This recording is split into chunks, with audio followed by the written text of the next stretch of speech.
जय हिंद दोस्तों।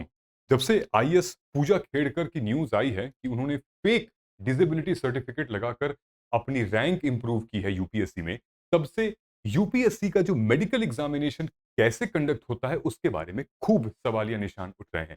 आज इस वीडियो में हम डिस्कस करेंगे कि आखिर यूपीएससी का मेडिकल टेस्ट यानी कि इंटरव्यू के बाद मेडिकल एग्जामिनेशन कैसे होता है, और क्या सिलेक्शन के बाद भी आप डिस्क्वालीफाई हो सकते हैं। क्या आपका हेल्थ भी एक बहुत बड़ा कारण बन सकता है जिसकी वजह से आपको अच्छी रैंक, अच्छी पोजीशन और एक अच्छी सर्विस नहीं मिल पाएगी। जानेंगे हम लोग स्टेप बाय स्टेप सारी इंफॉर्मेशन इस वीडियो में। इस वीडियो को कंप्लीट देखिएगा, इसके बाद फिर मेडिकल चेकअप से रिलेटेड आपको कोई प्रॉब्लम नहीं आएगी, इतनी श्योरिटी है। और एक इंपॉर्टेंट न्यूज, मुझे इस बात की बहुत खुशी है कि मैं अब ओआरएन में कुछ टाइम देने वाला हूं आप लोगों के साथ, यानी कि इस शनिवार को शाम को 6 से 8 मैं ओआरएन में एक ट्री हाउस कैफे है। अगर आप लोग ओआरएन जानते होंगे तो ये वाला एरिया देखे होंगे। यहां पर बैठ के मैं फ्री मेंटोरशिप, फ्री गाइडेंस देने वाला हूं आप लोगों को। मैं बहुत एक्साइटेड हूं इसके लिए क्योंकि मैं आपसे मिलना चाहता हूं। आप भी जरूर आएं। देखिए, ये बच्चे आए हुए थे, मैं इनको यहां पर बैठ के ये गाइडेंस दे रहा था, मेंटोरशिप दे रहा था, क्योंकि इस पूरे एरिया में ना गाइडेंस के नाम पे खूब स्कैम होता है ऑनेस्टली। लेकिन मैं आप लोगों को यहां बैठ के, आप अपना पेन और पेपर लेकर आना। सैटरडे को शाम को 6 से 8 जरूर आइएगा।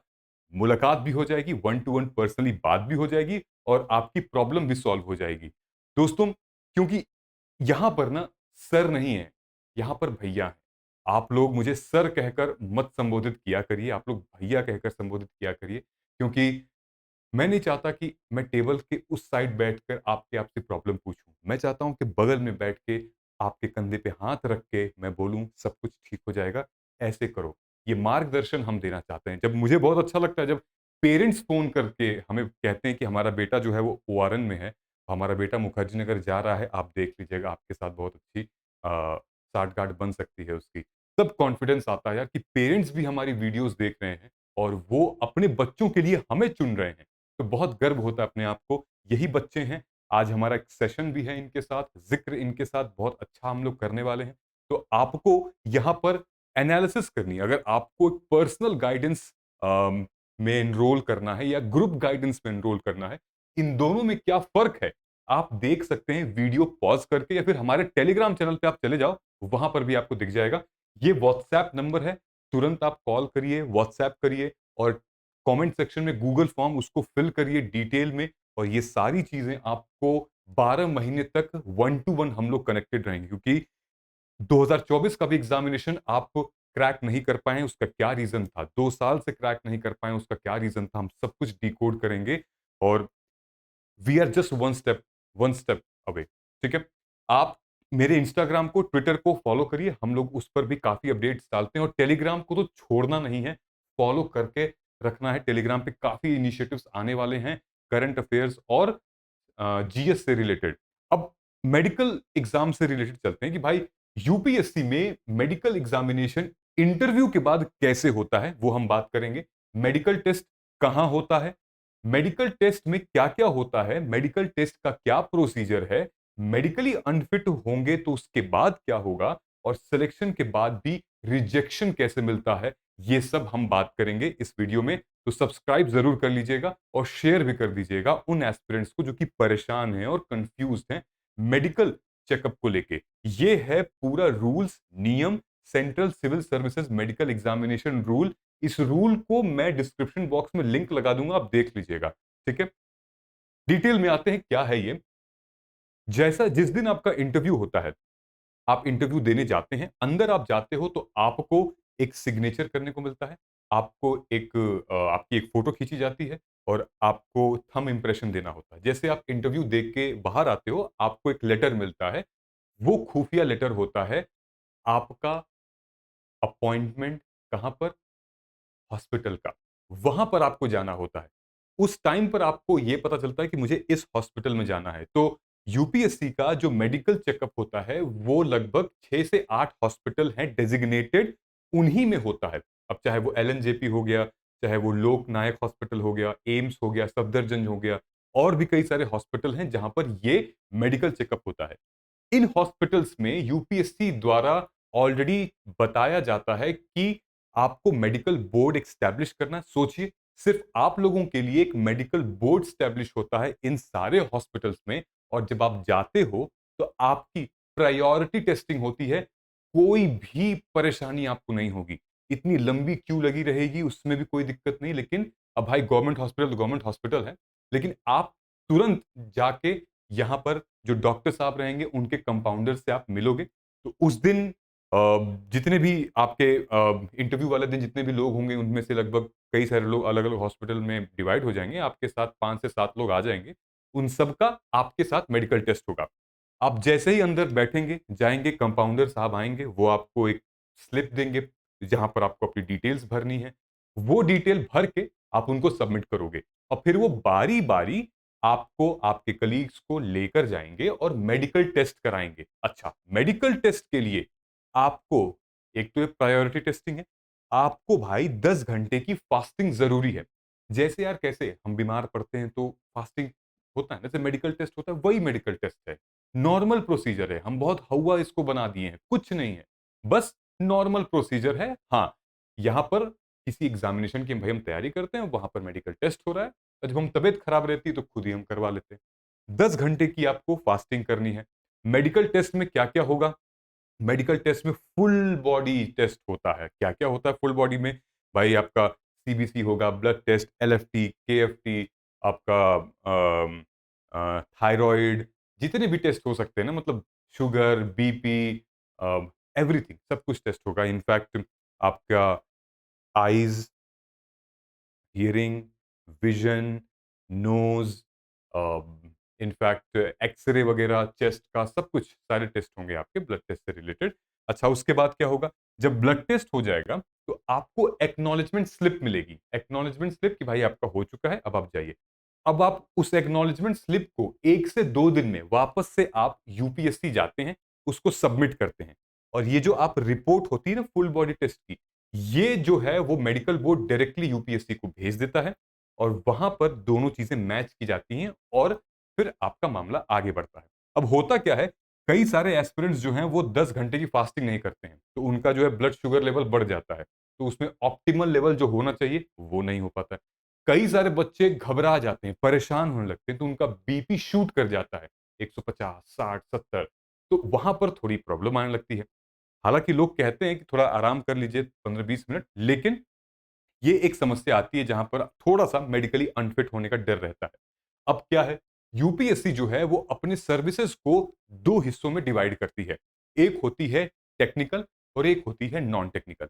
बेसिकली टेक्निकल सर्विसेज वो सर्विसेज होती हैं जितनी भी पुलिस सर्विसेज होती हैं, जैसे कि इंडियन रेलवे ट्रैफिक सर्विसेज जो ग्रुप ए है, IPS group A, railway protection force group A, Pondicherry services group B और डैनिप्स। ये जितनी भी वर्दी वाली हैं, इनका एक सेपरेट टेस्ट होता है, स्पेसिफिक। और जो नॉन टेक्निकल हैं, जैसे आईएएस हो गया, आईएफएस हो गया, audit account services, revenue services, इनका अपना अलग होता है। अब मैं आपको जब बता ही रहा हूं तो डिटेल में बता देता हूं कि टेक्निकल सर्विसेज जैसे आईपीएस और पुलिस सर्विसेज होती हैं, इनका थोड़ा-सा डिफरेंट क्राइटेरिया है। जैसे कि अगर आपका फीट फ्लैट है, तो फिर आप नहीं बन पाएँगे आईपीएस। अगर आपका कलर ब्लाइंड है, नाइट ब्लाइंड है, तो आप नहीं बन पाएँगे। चश्मा का पावर -6 से ऊपर है, नहीं बन पाएँगे आप, ठीक है? हालाँकि यूपीएससी टाइम देती है कि भाई आप ले लो थोड़ा-सा टाइम, और क्या पता आप लेसिक सर्जरी करा लो, तो वैसे भी चलता है। -3, -4 तक भी विज़न चलता है आँख का। लेकिन आपकी हाइट छोटी है, आपका जो चेस्ट है वो उस हिसाब से नहीं आ रहा है, तो फिर थोड़ा प्रॉब्लम है। इसको आप वीडियो को पॉज़ करके भी देख सकते हो। मैं टेलीग्राम ग्रुप पे भी इसको डाल दूँगा, ठीक है? अब सबसे इम्पोर्टेंट है, जो कि आज के टाइम पर जो सबसे बड़ा मुद्दा और अ, वायरल न्यूज़ चल रही है पूजा खेड़कर की, वो है पर्सन विद बेंचमार्क डिसेबिलिटीज़। उन्होंने अपने सर्टिफ़िकेट्स को फेक दिखाकर यहाँ पर एंट्री ली है। हालाँकि हम उस पूरे वीडियो के विवाद में नहीं जाएँगे, लेकिन अगर एक व्यक्ति है जो कि पर्सन विद बेंचमार्क डिसेबिलिटीज़ है, जिसको मल्टीपल डिसेबिलिटी है, लॉस ऑफ विज़न है, हियरिंग इम्पेयर्ड है, मेंटली डिस्टर्ब है, तो वो क्या करेगा? सो अगर आपको चश्मा आप लगा रहे हो और आपका मेडिकल टेस्ट है यूपीएससी द्वारा हॉस्पिटल में, तो आपको पहले से ही प्रिस्क्रिप्शन लेकर जाना पड़ेगा। वरना वो आपको वहां पर बोल देंगे कि जाओ जाकर लेकर आओ। तो आपको अगर कोई भी प्रॉब्लम है आपको, तो आपको उसका डॉक्टर द्वारा, वो भी कौन से डॉक्टर, प्रिस्क्रिप्शन लेकर जाना, कौन से डॉक्टर, चीफ मेडिकल ऑफिसर या फिर सिविल सर्जन या फिर मेडिकल सुपरिटेंडेंट जो कि हेल्थ केयर इंस्टीट्यूशन द्वारा सरकारी नियुक्ति पर हो, कोई भी नहीं चलेगा। इनफैक्ट जो पूजा खेड़कर भी होंगी, उन्होंने भी अगर अपना फेक सर्टिफिकेट बनवाया है ना, तो उस पे साइन सीएमओ की होगी। तो असली जो झोल है वो यही हुआ है, या तो कोई सीएमओ साहब होंगे जिन्होंने पैसा लेकर साइन कर दिया है, या कोई मेडिकल सुपरिटेंडेंट होंगे या सिविल सर्जन होंगे। सो अगर आप पर्सन विद बेंचमार्क डिसेबिलिटीज के अंदर आते हो, तो आपको पहले तो प्रिस्क्रिप्शन भी दिखाना पड़ेगा, उसके साथ साथ जो भी आपकी डिसेबिलिटी है उसका सर्टिफिकेट आपको रेडी रखना पड़ेगा, और वो भी सर्टिफिकेट सिग्नेचर के साथ चीफ मेडिकल ऑफिसर और आपके भी हस्ताक्षर होने चाहिए। ठीक है, ये बात समझ में आ गई। ये चीज यूपीएससी नोटिफिकेशन 2024, 23, 22, 21, 20 हर साल आता है, अगली साल भी आएगा। यूपीएससी के नोटिफिकेशन में ये सारी की सारी चीजें मेंशन है। अब देखिए, मेडिकली अनफिट हो जाओगे तो क्या होगा? अब सबसे बड़ा सवाल है, देखिए, मोस्ट इंपोर्टेंटली भाई, अगर आप ओबीज हो, ओवरवेट हो, अगर आपका बीएमआई, बॉडी मास इंडेक्स जो है वो 30 से ऊपर है, तो भाई आप मेडिकली अनफिट करार दिए जाओगे। ठीक है, दो तरीके के अनफिट होते हैं, एक होता है टेम्पररी अनफिट, एक होता है परमानेंट अनफिट। तो टेम्पररी अनफिट में वो अनफिट कैटेगरी सिचुएशन जहां पर आप सिर्फ कुछ समय के लिए अनफिट हो, फिर बाद में ठीक हो जाओगे। जैसे वेट लॉस हो गया, वेट ज्यादा है, शुगर ज्यादा है, बीपी ज्यादा है, तो यूपीएससी आपको वक्त देती है, 2 महीने 3 महीने ले लीजिए, अपने आप को थोड़ा सुधार लीजिए। ठीक है, अब होता क्या है इसमें कि आप ऑलरेडी एक सिलेक्टेड ऑफिसर, सिलेक्टेड कैंडिडेट होते हो, मेंस में इंटरव्यू में आप आते हो, तो आपको ऑलरेडी बहुत एडवांटेज मिलता है। तो यूपीएससी आपको कभी-कभी 6 महीने भी अगर आप नहीं सेट हो पाए, वेट कहीं कम हो पाए, तो अगले 6 महीने, उसके अगले 6 महीने, मतलब यूपीएससी प्रॉपर टाइम देती है आपको। यही सेम चीज़ पूजा खेडकर के साथ भी हुआ था कि एम्स ने पूजा खेडकर को कई मर्तबा ये मैसेज भेजा था कि आप आओ मेडिकल टेस्ट करवा लो, आओ मेडिकल टेस्ट करवा लो, लेकिन वो गई ही नहीं। उन्होंने बस बाद में आकर अपना एक सर्टिफिकेट बाहर से डाल दिया था। ठीक है? सो यहां हो गया टेम्पररी अनफिट का। लेकिन अगर आप परमानेंट अनफिट हैं, जैसे कि किसी एक सर्विस में हाइट अच्छी चाहिए लेकिन आपकी हाइट नहीं है, उसमें विजन अच्छी चाहिए, विजन नहीं है, उसमें कलर ब्लाइंड नहीं चाहिए तो आप कलर ब्लाइंड है, तो ये कुछ ऐसा परमानेंट चीजें हैं जो कि आप फिट नहीं हो उसके लिए। अब जैसे क्या होता है, आपको आईपीएस बनना है, आपको डैनिप्स में जाना है, आपको रेलवे में जाना है, लेकिन आप परमानेंट अनफिट हो क्योंकि आपको वो हाइट नहीं है, आपकी वो विजन नहीं है, तो फिर आपको सर्विस नहीं मिल पाएगी। कभी-कभी ये भी होता है कि आपकी टेम्पररी अनफिट भी परमानेंट अनफिट सिचुएशन बन जाती है। आप वहाँ मेडिकल टेस्ट में आपको पता भी नहीं होता है, लेकिन आपको पता चला कि भाई थायरॉइड है, आपको पता नहीं क्या है। देखिए, अगर आप भी किसी को नौकरी पे रखेंगे, तो आप चाहेंगे ना कि भाई वो मेडिकली फिट हो, योग्य हो, सक्षम हो और मजबूत हो, स्वस्थ हो। अगर आप इन सारी चीज़ों में नहीं रहेंगे, तो फिर कहीं न कहीं प्रॉब्लम आएगी ही आएगी। इसीलिए हेल्थ का बहुत ध्यान रखिए।